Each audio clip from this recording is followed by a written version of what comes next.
Hi, I'm Heather Gunn, broker at the A-Team. And I'm Marcus Plowright, a partner at the A-Team. Today our topic is, do retirees have it made?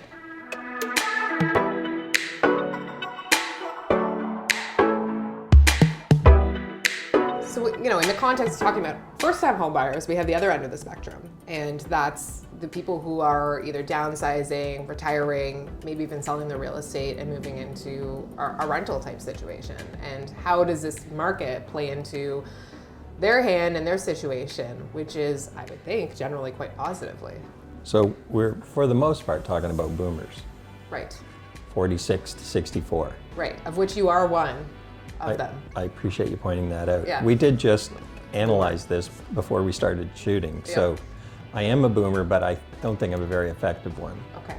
I was very late to the game. You're really on the cusp there, Yeah. which I think I'm the same for millennials. I think I'm right on the borderline of whether I would or not. So boomers, retirees, people that are transitioning out of work, they have it made because for the most part, they're all property owners. So let's start. Here in our area, most of them are property owners. In other areas, you may not see that as Yeah, much. yeah, and I'm generalizing, but that's our job today. Yeah. It's interesting, the transition of people, the migration out of Toronto in our direction is primarily first-time home buyers chasing what they can afford and retirees cashing out their real estate investments in Toronto, their homes, and coming our direction for quality of life to get closer to family and a more affordable housing. So they can sell a house in Toronto for $2 million and come here, downsize into something less than $1 million and take that money and use it for their retirement.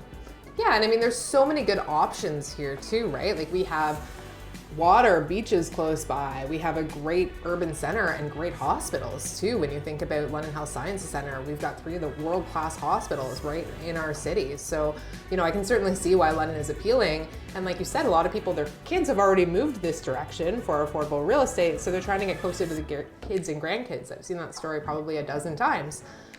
So it makes sense. And when you look at London retirement style real estate, so one floor condos, one floor bungalows, things like those retirement communities, they seem abundant here, but it is still a competitive landscape. Is it ever? We talk about these retirees coming from Toronto with resources. They're competing with locals who are trying to downsize. We did that for our client in Westmount recently.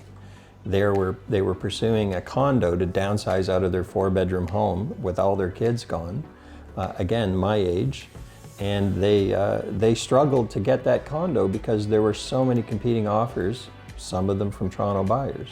Well, and I think too, the one thing is what I find is that people who are in that retirement mindset looking to downsize, they don't want to do a lot of projects either. They want a perfectly move-in ready style and that matches what they've been living in, and that can be hard to find because a lot of times when these condos come on the market, they're fairly dated. They've been lived in by one owner for 15, 20 years, and they haven't had a lot of cosmetic updates, probably very many functional updates. So that kind of rare commodity of something that's retirement ready and move-in ready is pretty rare to find, actually. It's interesting, over time, I don't know how long, I'm old, so I've been around and I've heard this aging population, that we have this bubble of baby boomers aging. I know there are companies like Sifton in London as a developer and others that have been ahead of this curve for a long time. So we've seen one-floor condos, we've seen townhouses, we've seen resort kind of settlements like in Port Stanley coming up, popping up and populating our landscape for a long time now. It's gotten to the point where that supply is actually behind the trend. It's interesting how big this bubble is, and all of a sudden we've got so many people wanting properties that are a little easier to live in. Well, we met with clients not too long ago that were probably in their 20s and they have a one-floor home and they're talking about, well, we want more bedrooms because we're potentially going to have children in the future, but we really want to stay in a one-floor home because, I think that's more desirable, it's better. And we're like, you're in your 20s, you're not ready for this yet. This is perfect for somebody who needs it, who has mobility issues, whatever the case may be, but you can have your decade or so in a 2-story, which makes more sense for your family situation, right? So I think even among the younger generations, there's this whole stigma that, you know, you really want to have a one floor home and that it's just so much more desirable. Yeah, I would say, yeah, again, as an aging boomer, the concept of one floor living is just odd today, because you have people that they still have basements, developed basements, they're going up and down the stairs, or they'll buy a one floor home and then pay for a health club membership to go and work out their knees. Yeah. You know, we aren't at 60, I'm not there yet, but we're not at 60, 70 years old today really burdened by being able to or not being able to go upstairs. Right. We're trying to be more active.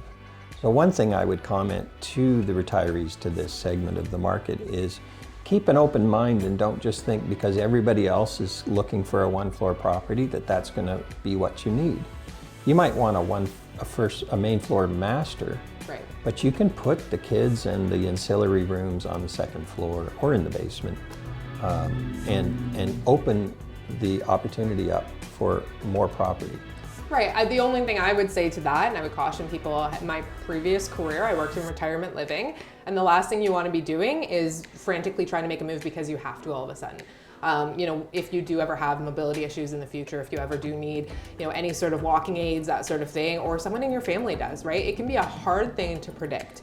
And then if you're in that situation and your home doesn't work, I can say from firsthand experience, it is incredibly stressful, and that's not the right time to make a move either, right? So trying to adapt your house to future needs can be really challenging. So I think, like you said, at least having that main floor master, main floor laundry, a full bathroom on the main floor, that can make a really good situation where it's kind of the best of both worlds.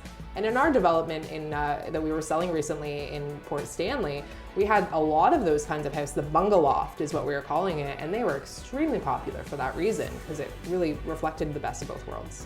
Yeah, as a renovator, I've seen so much of that where I've taken a closet and turned it into a main floor laundry.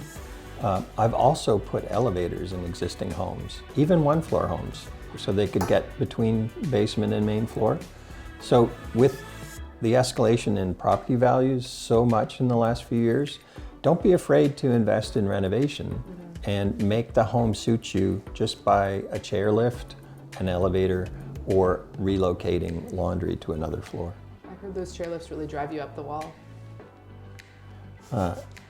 We have to do better than that if we're going to try to incorporate humor into what we do in these videos.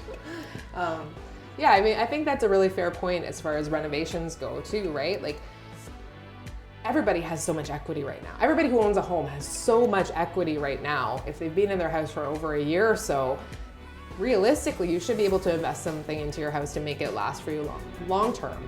That being said, it doesn't always make sense. When you look at, you know, for example, our clients who are looking to downsize, they're in this massive, 3,000 square foot house in Westmount. No, that's not going to be the right thing for them into retirement, right? So some things make sense and some don't. Yeah.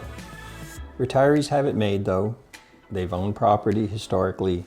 It's gone up exponentially, and it's now time to enjoy the fruits of that appreciation, downsize, simplify, and invest your money in further real estate purchases. Yeah, I think that's the key too, right? I think that there's this subset of people who sell their real estate and end up renting because that's a simpler lifestyle, or wherever the case may be.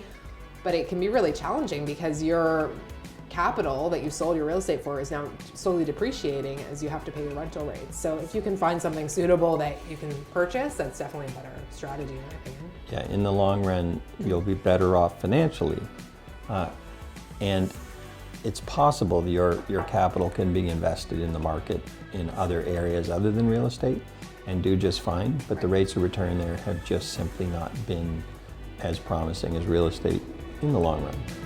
We appreciate you taking the time to watch this video today.